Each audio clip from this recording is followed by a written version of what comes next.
오늘부터 대강절이 시작됩니다. 대림절이라고도 하죠. 대림절은 크리스마스로부터 4주 전 동안 주님의 성탄과 재림을 기대하는 또 고대하는 절기입니다. 그리고 이 대림절이 특별한 이유는 1년 동안의 교회력이 시작하는 그 날이 바로 대림절이기 때문입니다. 그래서 혹시 여러분들 가운데 신앙생활의 결단이 필요하신 분이 있다면 오늘 하시기 바랍니다. 내가 이렇게 좀 성경을 읽어야겠다, 아니면 이렇게 성경을 좀 필사해야겠다, 암송해야겠다, 기도를 좀 해야 되겠다, 교회를 위해서 좀 봉사해야겠다, 어떤 모양이든 여러분의 삶에 좀 신앙의 결단이 필요하다면 오늘 하시는 것이 좋습니다. 왜냐하면 오늘이 교회력, 1년 동안의 교회력의 시작이기 때문입니다. 그렇다면 오늘이 바로 교회력의 시작인데 오늘 무슨 말씀을 나누면 좋을까? 저는 여러분과 함께 구원을 주제로 말씀을 나누고 싶습니다. 왜냐하면 구원이야말로 우리의 새로운 삶의 시작점이기 때문입니다. 그래서 1년의 교회력이 시작되는 오늘 이 구원에 대해서 이야기하는 것은 적절하다고 생각을 합니다. 오늘 함께 읽은 본문은 구원 이전과 구원 이후가 어떻게 다른지, 그리고 구원이 어떻게 이루어졌는지를 정말 명확하게 설명하고 있는 성경 단락입니다. 저는 이 의미를 가장 정확하게 전달하기 위해서 오늘 설교를 주해 설교로 준비했습니다. 주해 설교는 함께 성경을 한 절 한 절 읽어가면서 그 뜻이 무엇인지를 해석하고 또 적용하는 설교를 의미합니다. 그래서 여러분, 오늘 제 설교를 들으면서 성경을 계속해서 펴두시고 말씀을 들으셨으면 좋겠고요. 필요하다면 간단한 메모 그리고 밑줄도 곁들이시면 좋겠습니다. 오늘 말씀을 통해서 혹시 우리 가운데 구원에 대한 잘못된 이해가 있다면, 편협한 이해가 있다면 진리의 성령께서 낱낱이 드러내 주시고 올바른 진리 가운데로 인도해 주시기를 간절히 소망합니다. 그래서 구원으로 시작되는 새로운 삶의 토대가 저와 여러분의 삶에 단단하게 임하기를 소원합니다. 먼저 오늘 말씀은 세 부분으로 나눌 수 있습니다. 1절에서 3절까지는 구원 이전의 인간의 상태에 대해서, 그리고 4절부터 9절까지는 구원이 우리에게 어떻게 이루어졌는지를, 마지막 10절은 구원 이후에 우리가 어떻게 살아야 하는지를 설명하고 있습니다. 먼저 1절부터 함께 읽어보도록 하겠습니다. 여러분이 1절을 함께 읽어주시기 바랍니다. 시작. 아멘. 여러분, 우리는 이 사실을 바로 받아들이는 것부터 시작해야 됩니다. 구원받기 전에 인간의 상태는 죽음이었습니다. 한 청년이 저에게 이렇게 묻더라고요. 아니, 이렇게 살아있는데 죽었다니요? 이 죽음은 영적인 죽음을 의미합니다. 그리고 이 영적인 죽음은 너무나 지극히 당연한 이치입니다. 왜 그렇습니까? 생명의 근원이신 하나님으로부터 떠났어요. 생명의 근원을 거부했습니다. 그러니까 당연히 그의 인생에 죽음이 주어지는 것이죠. 그렇다면 여러분, 영적인 생명은 누구에게 주어질까요? 하나님을 아는 자에게 주어집니다. 하나님과 관계 맺는 자에게 주어집니다. 하나님을 즐거워하는 자에게 영적인 생명이 주어집니다. 그렇다면 반대로 하나님을 모르는 자는요? 하나님과 관계 맺지 않은 사람은요? 하나님을 즐거워하지 않는 사람은요? 성경은 그가 죽었다고 선언합니다. 그리고 그 상태를 죄라고 선언합니다. 그러니까 성경에서 말하는 죄는 철저하게 하나님과의 관계에서 이해될 수 있습니다. 내 삶의 중심이 되어야 하는 하나님으로부터 등을 돌렸어요. 생명의 근원이신 하나님으로부터 등을 돌렸습니다. 그리고 스스로가 내 인생의 주인이라고 선언했습니다. 이것이 뭐라고요? 죄라고요. 그래서 아주 간단하게 이야기하겠습니다. 하나님을 떠난 것이 죄입니다. 그리고 그 죄의 결과가 죽음입니다. 그래서 로마서 6장 23절은 이렇게 선언하죠. 죄의 삭은 사망이요. 죄의 삭은 사망이요. 그렇게 영적으로 죽은 존재의 삶의 내용은 무엇일까요? 겉으로는 다 살아있거든요. 그러나 영적으로 죽은 사람의 삶의 내용은 무엇일까요? 그것이 2절에 기록되어 있습니다. 여러분이 함께 2절을 읽어주시기 바랍니다. 시작.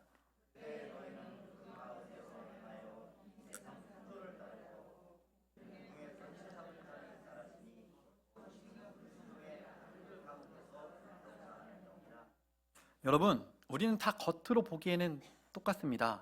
그러나 하나님을 떠난 인간이 살아가는 삶의 내용은 이것과 같습니다. 뭐예요? 마귀의 종로를 타는 거예요. 여러분, 아이러니하지 않습니까? 하나님이 나의 왕 되시는 게 싫어서 뛰쳐나갔어요.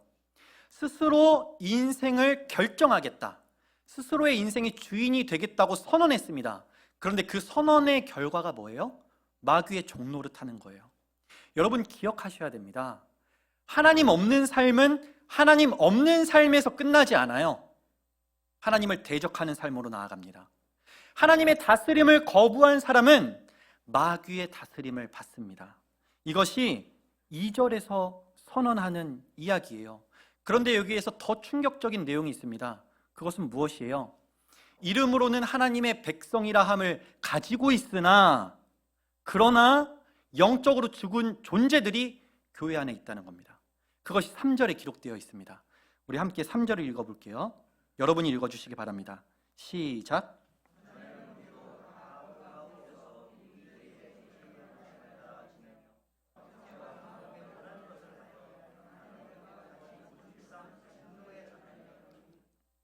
여러분 이 3절에 보니까 우리라는 표현이 나오잖아요. 여기서 우리는 누구일까요? 바울입니다. 그리고 유대인 성도들이에요. 여러분 참 놀랍지 않습니까? 유대인은 구약시대부터 하나님을 믿어온 하나님의 백성들이에요. 하나님 모르지 않습니다. 하나님 잘 알아요. 하나님의 백성이라는 이름을 가지고 있습니다. 그런데 그들이 어떻대요? 이방인들과 다를 바가 없대요. 그들 역시 자기 중심적인 본성을 따라서 이방인들과 전혀 다름없는 삶, 백성으로서의 구별된 삶을 살지 못하고 있다는 겁니다. 그래서 그들도 본질상 뭐래요? 진노의 자녀래요. 그 진노의 자녀에게 주어지는 게 뭡니까? 엄중한 심판이에요. 여러분은 어떻습니까? 여러분 우리가 삶을 진지하게 그리고 정직하게 점검해 볼 필요가 있습니다. 교회 다니거든요. 그리스도인이라는 이름을 가지고 있거든요. 그런데 우리의 삶은 세상과 다름이 있습니까? 세상으로부터 구별됨이 있나요? 하나님을 경외함이 있습니까? 하나님의 임재를 느끼는 의식이 여러분의 삶 가운데 충만하신가요? 아니라면 주님 저는 아닌 것 같습니다. 혹시 그게 여러분의 진실된 고백이라면 여러분 저와 여러분도 본질상 진노의 자녀입니다. 그리고 그 진노의 자녀는 엄중한 심판을 피할 길이 없습니다. 여러분 그래서 저는요 사실 지금도 하나님 앞에 기도할 때마다 이렇게 기도합니다. 하나님 저 아무리 생각해도 저 가짜 같습니다. 하나님 저 껍데기에 불과합니다. 하나님이 지금 당장이라도 저를 버리신다면 제가 하나님 앞에 항변할 수가 없습니다. 그게 저의 진실된 고백이에요. 겸손해서 하는 고백이 아닙니다. 그냥 진짜 모습이 그래요. 거룩하신 성령님을 제 안에 담기에 저는 너무 더럽습니다. 이것이 바로 하나님과 상관없이 살아가는 모든 인간이 처한 절망적인 운명이에요. 이것을 직시해야 합니다. 외면하면 안 돼요. 왜 그렇습니까? 죄를 깨달아야 은혜를 깨닫기 때문이에요. 내가 얼마나 심각한 죄인인지를 뼈저리게 느껴야만이 그래서 하나님의 은혜가 필요합니다라고 구할 수 있기 때문이에요. 그래서 하나님의 은혜를 붙잡을 수 있기 때문이에요. 그래야 그 하나님의 풍성하신 은혜를 깊이 누릴 수 있기 때문입니다. 사랑하는 성도 여러분, 진리의 성령님께서 우리에게 죄에 대해서, 죽음에 대해서, 그리고 심판에 대해서 낱낱이 가르쳐 주시기를 간절히 소망합니다.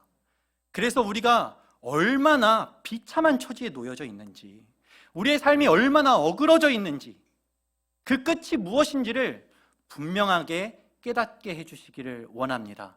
이것이 바로 본문 1절에서 3절까지의 내용이에요. 정리해 볼까요? 첫 번째, 하나님을 떠난 인간은 영적으로 죽어 있다. 두 번째, 영적으로 죽은 사람의 삶의 내용은 마귀의 종로를 타는 것이다. 세 번째, 그 인생의 끝은 엄중한 심판이다. 그들은 본질상 진노의 자녀이다. 이것이 1절부터 3절까지 구원 이전의 사람의 상태에 대한 묘사입니다. 자, 그렇다면 여기서 끝일까요? 아닙니다. 두 번째 단락은 하나님의 은혜에 대해서 선포합니다. 4절부터 7절까지인데요. 여러분이 한번 읽어주시기 바랍니다. 4절부터 7절 시작.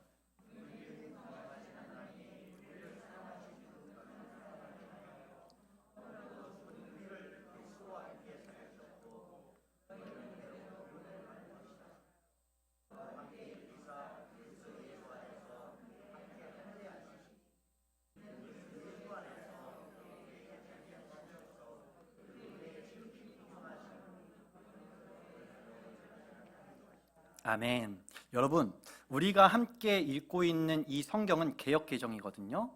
그런데 새 번역으로 이 단락을 읽어보면 이렇게 시작합니다. 그러나 하나님은, 그러나 하나님은. 저는 이 그러나를 구원의 변곡점이라고 설명해 드리고 싶습니다.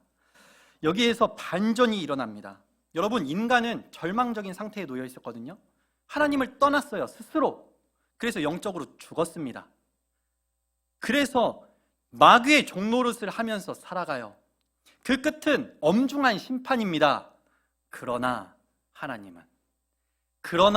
하나님은 자비와 사랑이 넘치셔서 그렇게 죄로 인해 죽었던 우리를 살리셨습니다.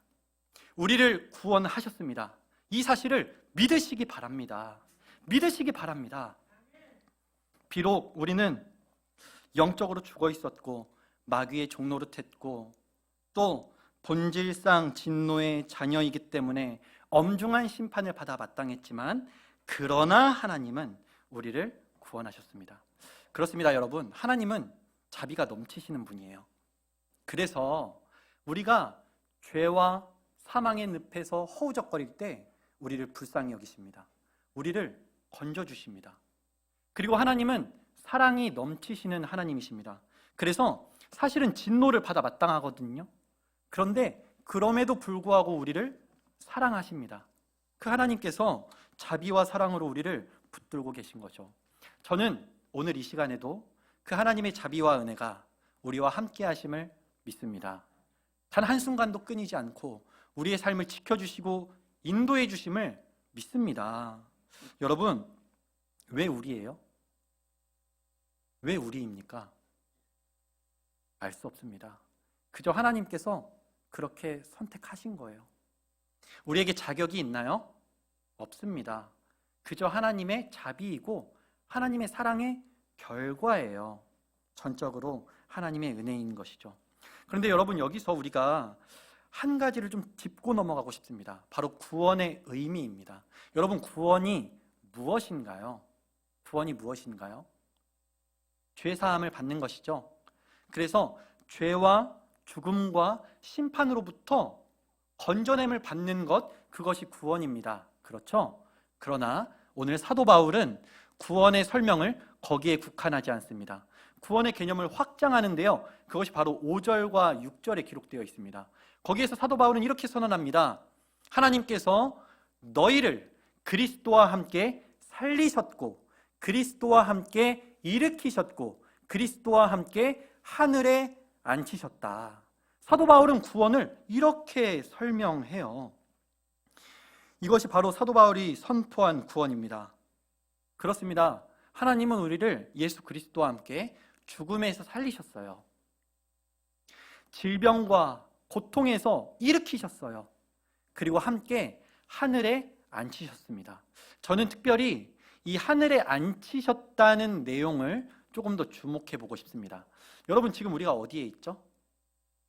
땅에 발을 붙이며 살아가고 있잖아요.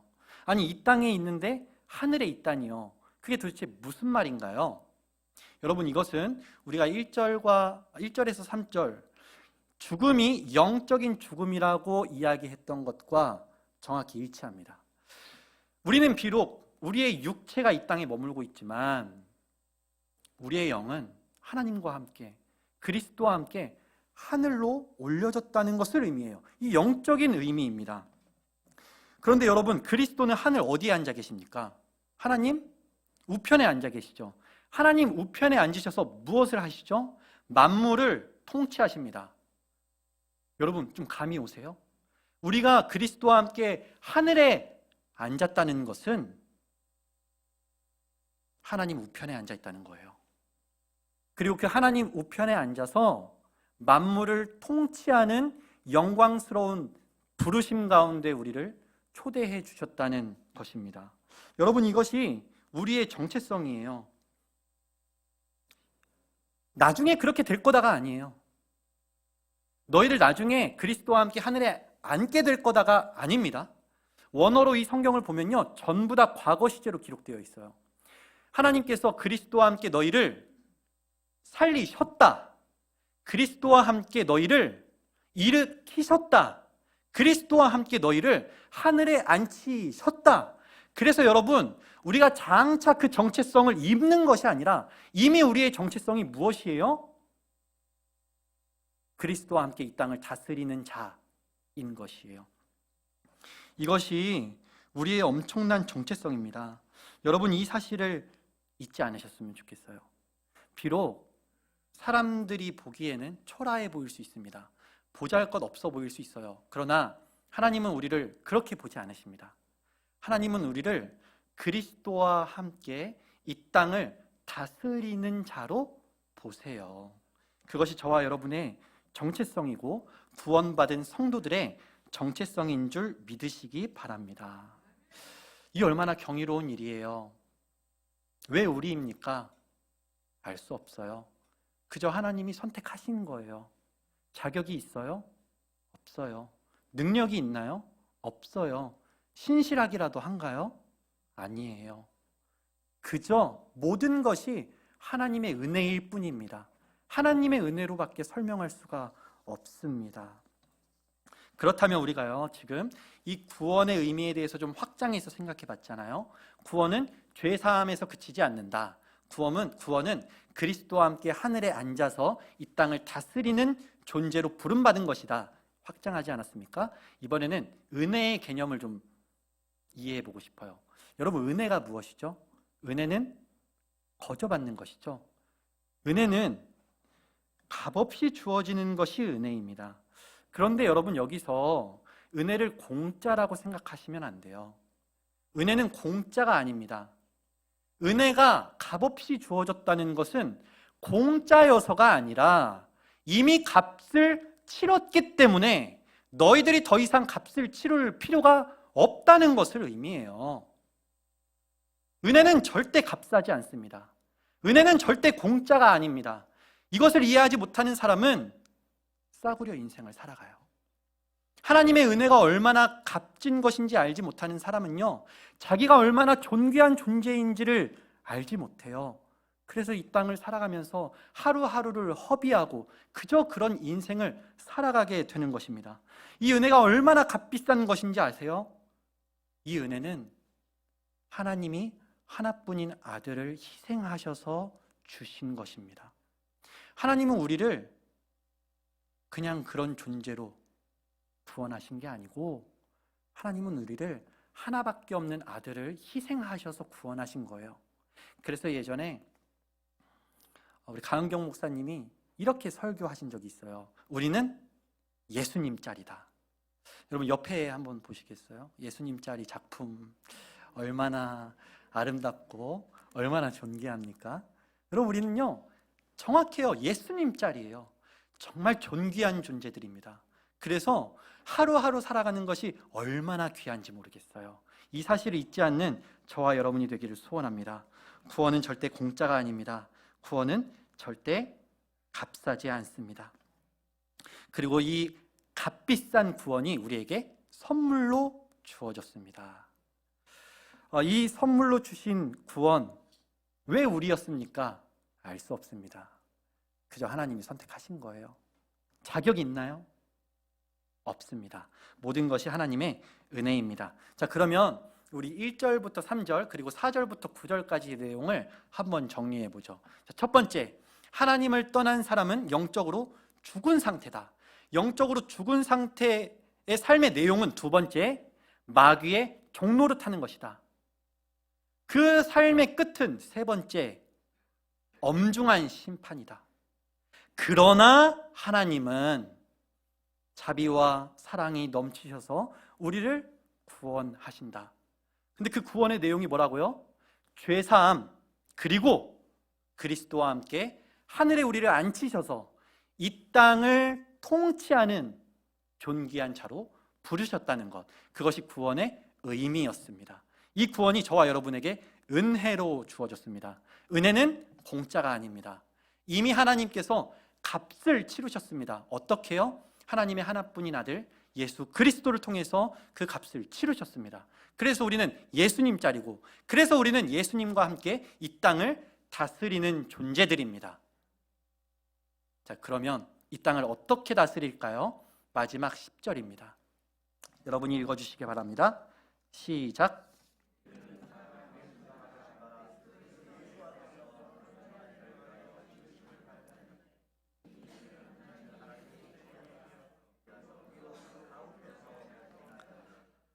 아멘. 여러분, 오늘은 제가 가급적이면 예화를 사용하지 않습니다. 왜냐하면 이 구원 이전 그리고 이 구원이라는 것의 의미 그리고 구원 이후의 삶에 대해서 가능하면 명확하게 설명하고 싶었기 때문에 다른 이야기를 섞지 않았습니다.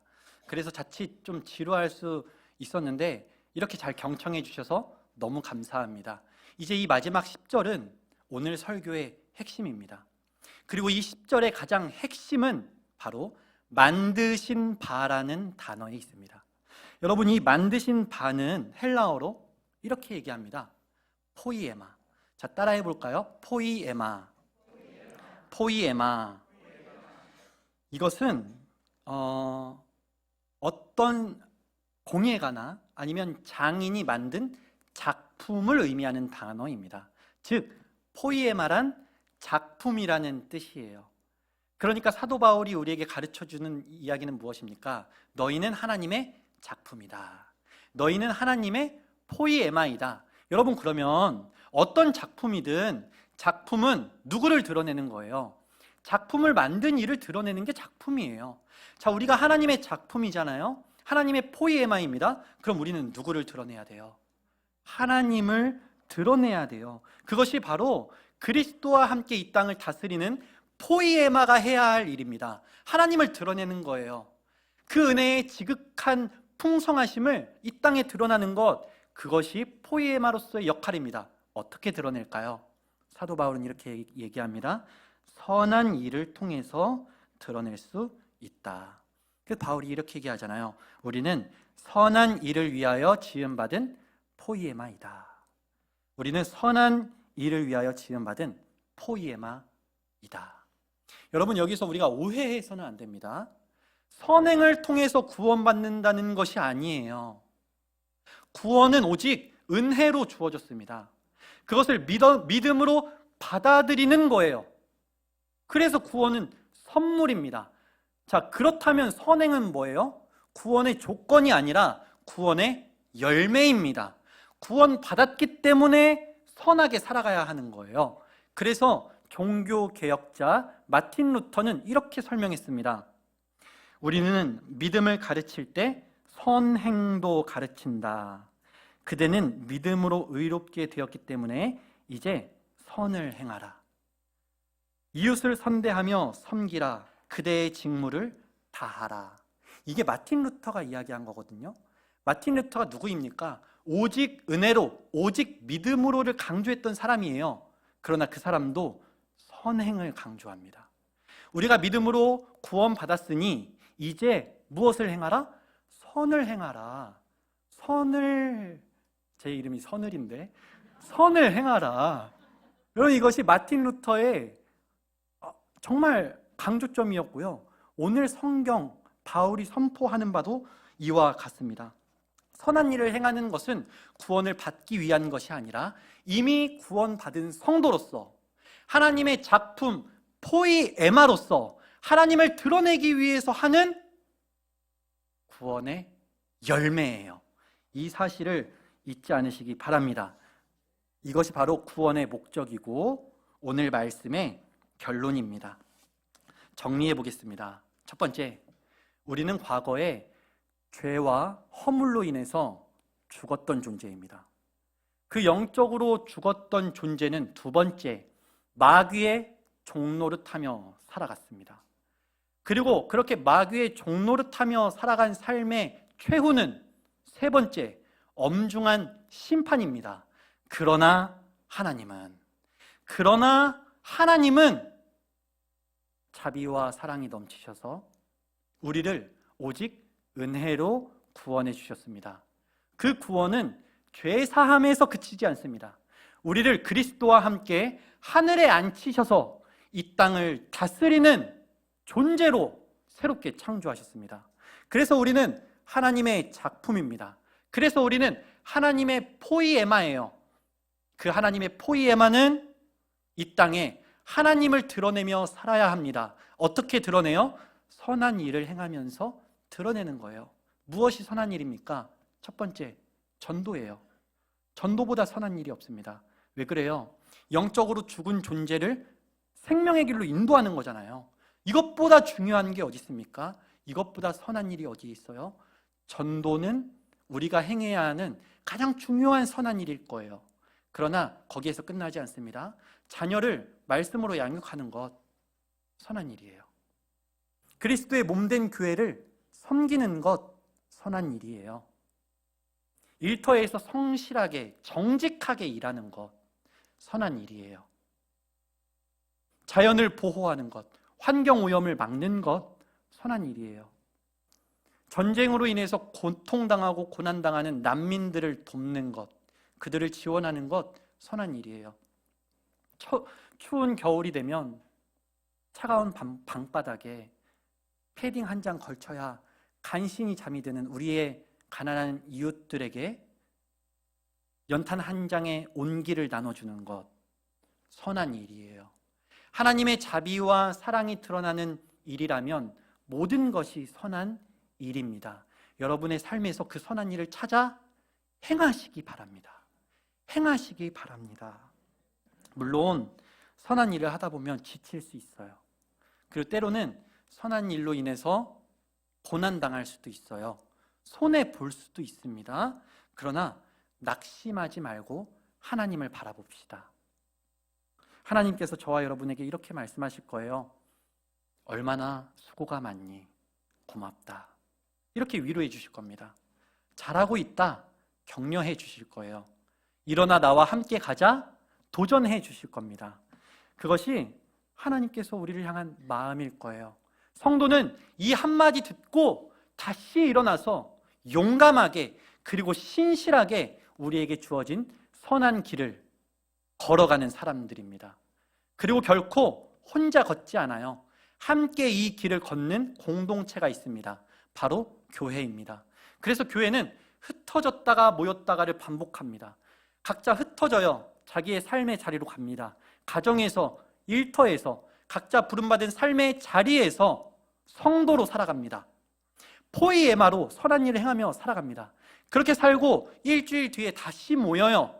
모여서 서로의 삶을 위로하고 서로의 삶을 격려합니다. 그리고 함께 하나님을 예배하며 다시금 하나님의 은혜로 충전받습니다. 그렇게 충전받고 다시 나가요. 하나님의 포이에마로 선한 일을 행하기 위해서 말이죠. 그것이 성도이고 그것이 교회입니다. 그것이 하나님의 작품 포이에마인 줄로 믿습니다. 오늘 이제 예배가 마치면 우리는 또 가정으로, 일터로, 하나님의 부르심이 있는 그곳으로 나아갈 거예요. 그곳에서 여러분의 정체성이 포이에마라는 사실을 잊지 마십시오. 그리고 그리스도와 함께 하늘에 앉아서 이 땅을 다스리는 엄청난 특권이 우리 가운데 있다는 사실도 잊지 마십시오. 그리고 그렇게 살아가십시오. 선한 일을 행하십시오. 부르신 자리에서 선으로 악을 이기십시오. 선한 싸움을 포기하지 말고 끝까지 이어나가십시오.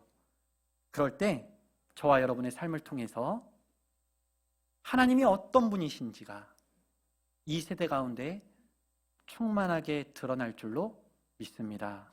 이번 한 주도 그렇게 하나님을 위하여 성도의 삶을 묵묵히 살아가는 저와 여러분이 되기를 주님의 이름으로 축복합니다. 참 좋으신 하나님 아버지, 진리의 성령을 우리 가운데 보내주셔서 죄가 무엇인지, 죽음이 무엇인지, 심판이 무엇인지를 깨닫게 해주시기를 원합니다. 우둔하게 어리석은 삶을 살았던 지난 삶을 용서하여 주시고 이제는 그 삶을 완전히 끊어내고 하나님의 작품 포이에마로서의 삶을 살아가는 우리 모두가 되게 하여 주시옵소서. 그렇게 우리의 삶을 통해 하나님의 자비하심과 하나님의 크신 사랑이 이 땅 가운데 증거되기를 원합니다. 하나님, 우리가 부름받은 그 자리에서 선한 싸움을 다 싸울 때 우리의 삶을 통하여 영광받아 주시옵소서. 그렇게 한 주간 살고 다시 모였을 때 서로의 삶을 위로하고 격려하며 도전하는 우리 에바다 선교교회가 되도록 붙들어 주시고 인도하여 주시옵소서. 감사드리며 예수님의 이름으로 기도드립니다. 아멘.